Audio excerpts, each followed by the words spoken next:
Hey everyone. I don't know if there's gonna be an everyone here. I don't know if I'm even gonna post this. I normally, if I have like a video idea, I'll make a script and then I'll do it on Facebook Live. Um, but if I'm processing something or I'm thinking about something and I don't want to forget it, and I maybe want to go back and reflect on it and use it for something later, then I'll have my wife record me talking about it or something. It usually happens like in the car. So I don't know if this is something that I'll think is worth sharing or not, but I still wanted to have it. So I'm thinking about relationships, and maybe I don't know if meta narratives is the right thing, but maybe like meta analysis, meta lenses for viewing the world, for viewing reality. And, I keep coming back to the similarities between the various social pathologies that we're experiencing and issues that our society is experiencing, and relationships, both healthy and unhealthy relationships. One of the things I'm working on right now is just the similarities between, what a lot of us are experiencing right now and what I call atmospheres of abuse. So abusive relationships, and the parallels between what it's like to be in an emotionally abusive relationship and what that experience is like, and what a lot of us are experiencing, and what it feels like. This walking on eggshells thing is a big part of it, and that actually popped up in a poll that just came out the other day, about how the majority of Americans feel like they're walking on eggshells, like they can't share their beliefs, except for one group. There's only one group that feels very confident sharing their beliefs, and they're the group that makes all the rest of us feel like we can't. But that's not really what I want to talk about. My point is that the more I think about what's going on in society and how a lot of us are feeling, and what we're experiencing, and the different, just the different like social phenomenon that's going on right now.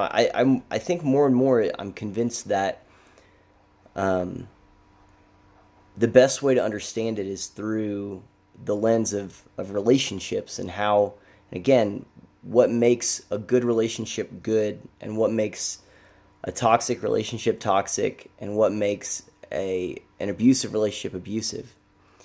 For example, I have done a few videos. I think one of them maybe was a written piece, and one of them was a video about productive discourse. And a video and one of the written pieces the resources were primarily from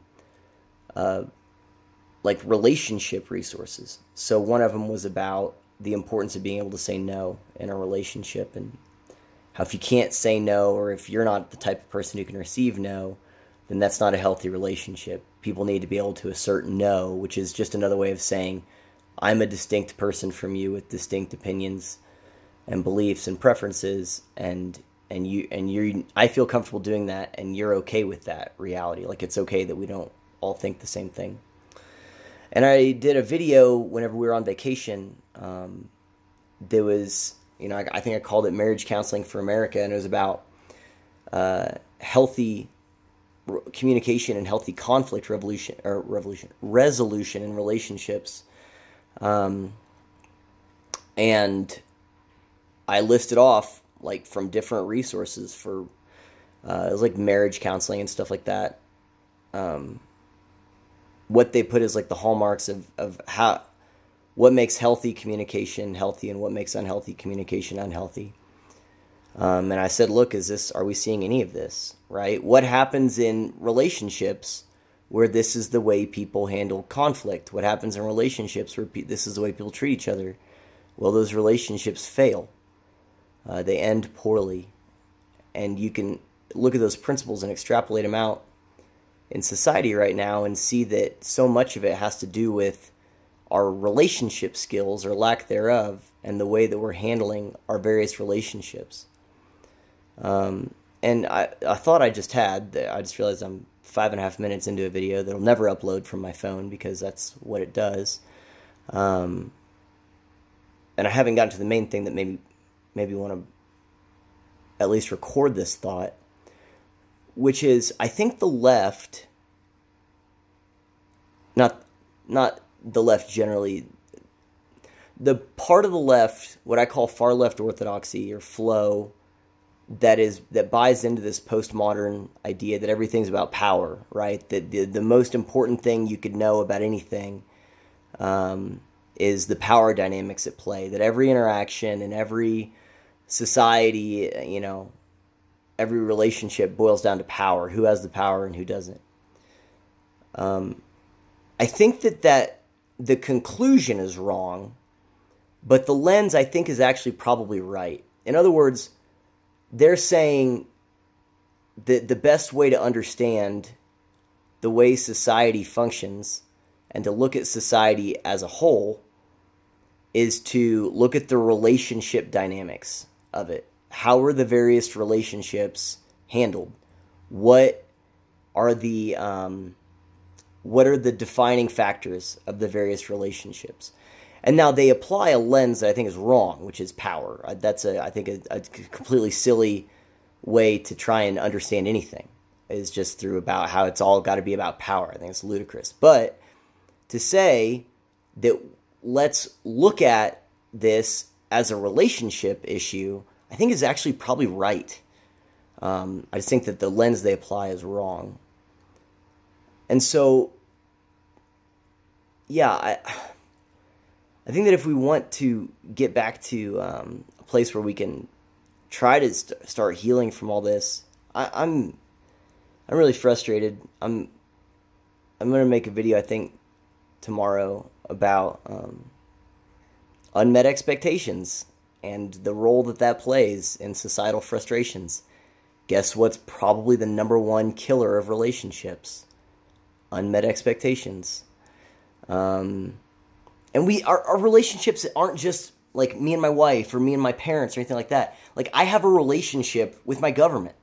I have a relationship with my employer. I have a relationship with the news media that I consume. I have a relationship with my Xbox. Like, we have relationships with all these different things. We have a relationship with social media and the people we interact with on social media. So I think that viewing things through the lens of relationships is actually probably correct. And if we want to get to a place where we can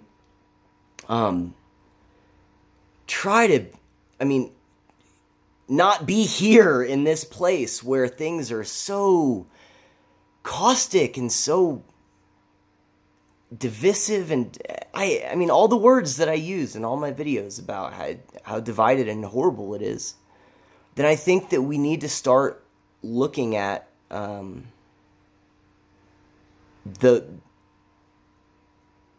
using again, I don't know if meta-narrative is the right word, but using the lens of relationships as our understanding. I think people, spoiler alert for the thing I'm working on, but I think people riot, and I'm not talking about the people that are looting, but people riot. Not all of them, not all the time, but because of frustration from unmet expectations. I think that people support Bernie Sanders because of frustrations from unmet expectations. I think that people support Donald Trump because of frustrations from unmet expectations. I think people have a general sense of being pissed, especially people my age, from unmet expectations. And that's not saying those expectations are correct, by the way. You can have really unrealistic expectations and not even realize it. But regardless, the fact that those expectations are not being met influences your attitude and the way that you feel about things and the way that you treat things. So I think that whether it's that or this stuff with abuse of like, what are unhealthy relationships like? What are emotionally abusive relationships like? And can this help us explain what we're seeing and how people are feeling? If so, then we can use those same resources to try and reverse course on some of this stuff, I think. But yeah, my main point is the thought I was trying to marinate in and articulate is that I think that some of that postmodern, there's an aspect of it that's right, which is to look at things as expressions of relationship dynamics. And I think they're wrong to just say, and as such, we're only going to look at power as the singular defining dynamic of that relationship. That's a ridiculous lens. But to say we're going to use relationships and try to understand human interactions via relationships, I think that's probably right. I think that's probably right. So, anyway, hold on to my chapsticks. I think my cats are on a very slow but successful mission to drive me insane by hiding my chapstick. I assume it's my cats. It can't possibly be me setting it places that I'm forgetting. Anyway, all right, that's it. I have no idea if I'm going to post this, but if I do, then I need to do my thing at the end where I say, hey, if this is the kind of thing you're interested in, please check out my locals page, locals.returntoreason, or returntoreason.locals.com. It's got a community over there trying to have conversations about this kind of stuff. Follow me on Twitter at MyMundaneMind, Return to Reason on YouTube, Spotify, and everywhere products like that are sold. I don't know. Anyway, that's it. Hope you guys are doing well. If I do post this, I hope you're doing well. I get the sense that people aren't doing so well right now, or at least they don't feel like they are. I think that people are really stressed. Some of that is reasonable. Some of it, I think, is probably based on misunderstandings about what's going on in the world. But regardless, if you're watching this, even this is me later watching this, to decide if I want to post it, I hope you're doing well. Hope you're doing okay. Yeah. All right. Take it easy, guys.